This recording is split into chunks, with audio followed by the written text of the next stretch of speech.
Ingeniero, déjeme comenzar esta conversación que estamos compartiendo con nuestras audiencias con una autodefinición que en diferentes charlas que he tenido públicas, una definición personal que llama la atención y creo que desde ahí nos puede dar algunos puntos, algunos matices para que la ciudadanía vaya conociendo al secretario. Cuando usted se define como corredor, ingeniero y hombre de familia, como corredor, platíquenos esa faceta. ¿Desde hace cuánto usted corre y qué corre? Sí, bueno, desde la preparatoria nos hacían hacer ejercicio y nos evaluaban y ahí salió que era rápido y tenía una capacidad para correr. Sin embargo, años después me incorporé al equipo de atletismo, a uno de los equipos de atletismo de la universidad, y ahí era más bien de medio fondo y de fondo.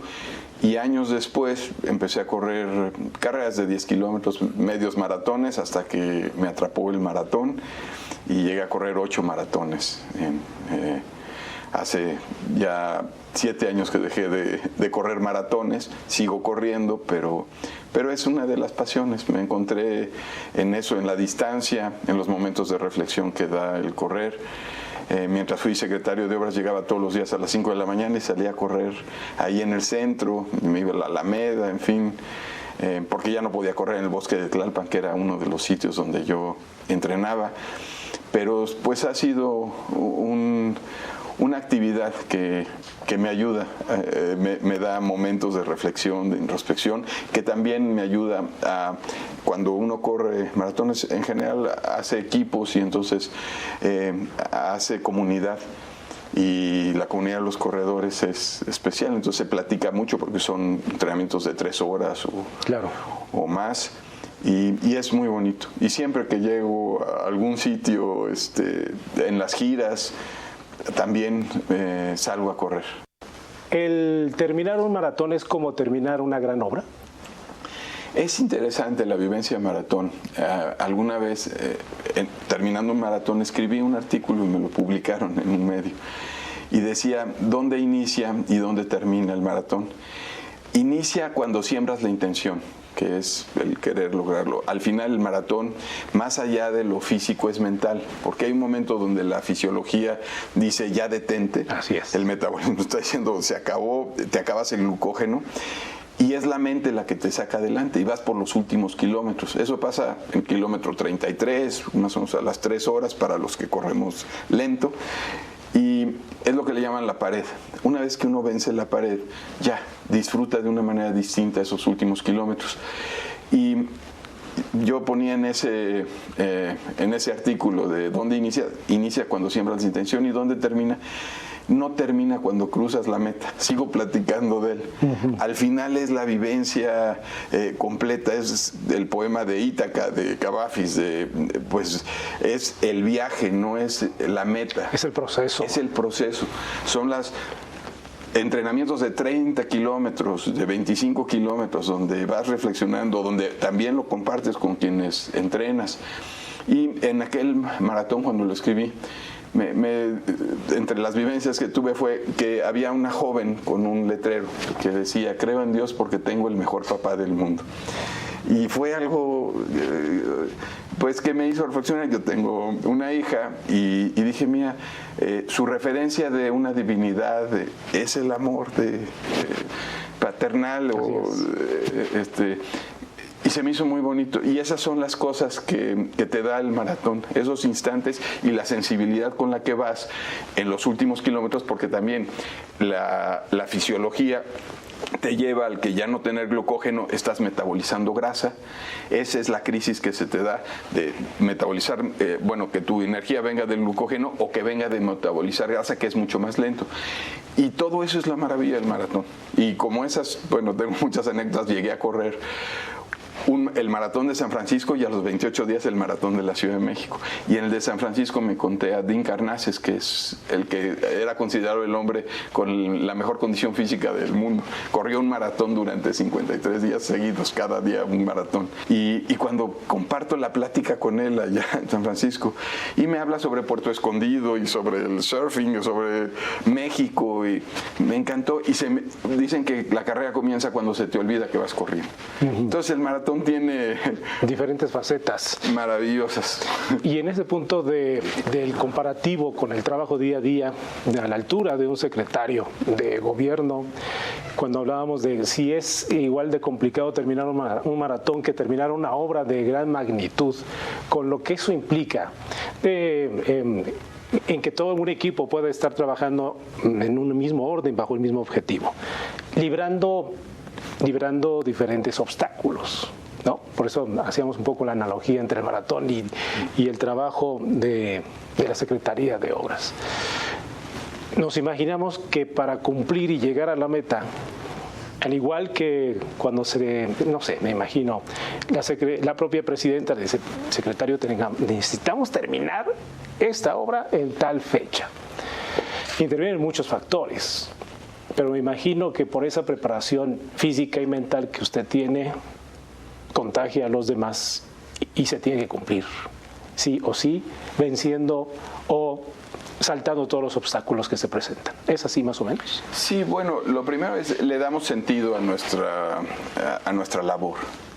A mí me gusta mucho repetir una frase de Saramago que dice: somos la memoria que tenemos y la responsabilidad que asumimos.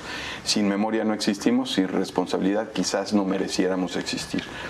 Y en eso se resume mucho de el por qué uno asume estos cargos y con un sentido de servicio. Somos memoria porque somos resultado de quienes nos formaron, de todo este entorno que nos dio las oportunidades. Eso no se nos debe de olvidar y eso es lo que nos define en parte. Y la otra parte es esa responsabilidad que asumimos. Con lo que nos dieron, ahora cómo respondemos ante la sociedad y ante los que nos formaron. El momento el más complicado que pueda ser público a lo largo de esta trayectoria como funcionario público en estos últimos años, ¿cuál podría ser, secretario? Yo hago mucho la reflexión. Ahora en la transición me preguntaban que cuál había sido el momento más complejo. Y yo creo que siempre hay contingencias, accidentes, en fin, que claro que hacen reflexionar y hay que aprender los accidentes. Pero yo creo que la pandemia fue un momento de reflexión para todos. Primero, el que los que teníamos una responsabilidad de continuar con los servicios públicos, de reforzar los servicios de salud en términos de infraestructura, pues no podíamos retraernos y aislarnos. Entonces había que seguir trabajando. Una gran incertidumbre de lo que eso significaba personal con las familias, porque finalmente uno seguía saliendo todos los días y regresaba a casa. Y aunque la familia estuviera resguardada, uno podía hacer foco. Entonces, el decir, tengo que seguir, y no sabemos hacia dónde va esto. Claro. Yo que seguía corriendo todos los días y empezaba a ver cómo se apaga la ciudad y de pronto tengo imágenes así muy fuertes.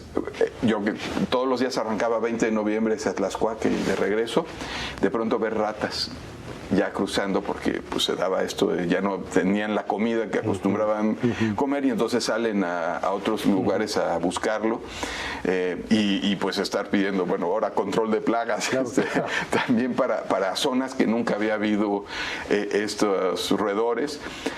En fin, fuerte. Yo creo que ese es de los momentos más fuertes. Y decir, y el equipo, pues aquí estamos. Claro.